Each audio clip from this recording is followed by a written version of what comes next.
Je suis maître Kwasi Kwame Patrice, avocat d'affaires. J'ai fait tout mon cursus professionnel dans un cabinet local en Côte d'Ivoire en tant qu'avocat collaborateur à partir de 1993. Et donc depuis 1997, je suis passé avocat associé. Le cabinet Emeritus, qui est le cabinet dont je suis associé aujourd'hui, compte 7 avocats, globalement 15 collaborateurs, en signalant qu'à l'origine nous étions 2 avocats.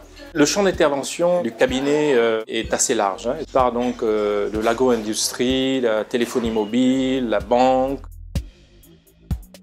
On a tous la volonté d'être les meilleurs dans ce que nous faisons et d'être des avocats émérites, d'où le clin d'œil avec le nom Emeritus. Et je dois avouer que tout au début, en commençant cette carrière, je n'ai pas eu de recommandation particulière de qui que ce soit. Le premier dossier que j'ai eu, c'était sur un appel d'offres. J'ai été recruté par une multinationale. C'est du bouche à oreille que les clients qui étaient satisfaits m'ont fait des recommandations qui m'ont permis d'avoir des clients par la suite. Le cabinet recrute des avocats stagiaires que nous formons, recrute également des avocats collaborateurs que nous formons, qui par la suite vont ouvrir leur cabinet. Donc nous avons une fonction également en tant qu'entrepreneur de formation. Ce sont des cabinets d'avocats qui ont une cinquantaine d'avocats, une centaine d'avocats avec une expertise variée qui est proposée sur les gros marchés qui se font sur l'Afrique. Et je pense que notre survie dépendra de notre capacité à nous mettre ensemble.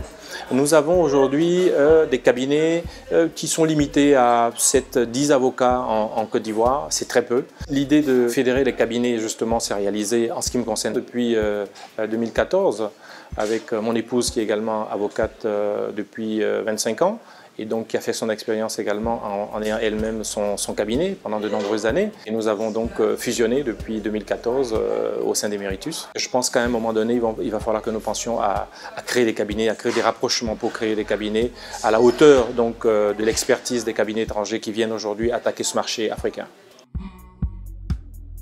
Ce qu'on ne réalise pas tout de suite quand on rentre dans la profession d'avocat, c'est qu'on peut influer quand même sur les investisseurs par rapport au type d'investissements qui sont faits dans le pays. En particulier en ce moment, c'est au niveau environnemental. Nous avons pris des engagements par rapport à tout ce qui est enfouissement et incinération pour les bannir.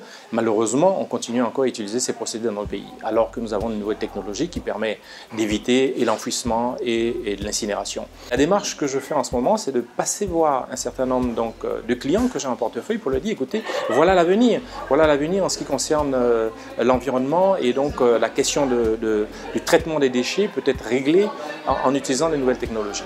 Tout cela me permet aujourd'hui d'avoir un impact significatif sur le développement de mon pays et sur les nouvelles technologies qui peuvent être employées de façon significative pour faire des bons qualitatifs à la Côte d'Ivoire.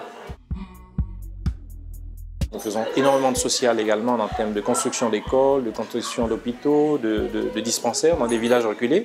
Nous n'intervenons pas au niveau des grandes villes parce que nous estimons que ce ne sont pas là où il y a les plus nécessiteux. Donc nous intervenons vraiment dans des contrées reculées, dans des villages.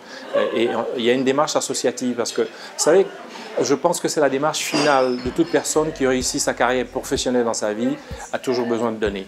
Et la seule façon de donner que je connais, c'est de donner à travers une association, une fondation, une ONG. Et c'est ce que je fais également. Et c'est de ne pas se laisser limiter par les barrières qu'on s'érige soi-même. Moi, j'ai eu une formation en Côte d'Ivoire, depuis l'école primaire jusqu'à mon bac. J'ai passé mon CAPA en Côte d'Ivoire à l'université d'Abidjan. C'est un examen qui était très dur, avec beaucoup de rumeurs, d'arrangements d'après ce qu'on disait. Et pourtant, j'ai passé le CAPA et je l'ai réussi avec mention. Donc je crois au travail, je crois à la persévérance. Et moi, j'encourage tous les jeunes aujourd'hui en disant il n'y a rien qui est impossible quand on travaille.